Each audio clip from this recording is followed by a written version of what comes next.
చాలు సార్ ప్రభా, నాకు సుర్రనొచ్చేస్తుంది, నేను పాపంలో పడిపోతున్నాను, నన్ను పరిశుద్ధపరచయ్యా, వీటన్నిటిని నాలో నుండి తీసివేయ్యా అని ప్రభు పాదాలు పట్టుకుని అడుగు.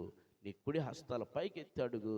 ప్రభు నిన్ను చూస్తున్నాడు, ఆయన నీ హృదయాన్ని చూస్తున్నాడు, నీ హృదయాన్ని పరిశీలిస్తున్నాడు. నేను ప్రార్థన చేయబోతున్నాను, అవి నీ హృదయంలో నుండి వెళ్ళిపోబోతున్నాయి. ప్రార్థన చేస్తాను. ప్రేమ కలిగిన తండ్రి, ఎందరైతే నైనా ఈ ఉదయ కాలం నీకు సరెండర్ అయ్యారో ప్రభువా, ఎందరైతే ఒప్పుకున్నారో వారందరిని విడిపించయ్యా, వారందరిని సంరక్షించయ్యా, వారందరిని బాగు చేయనైనా, వారందరిని బలపరచునైనా, నీ రాజ్య నివాసులుగా స్థిరపరచునైనా.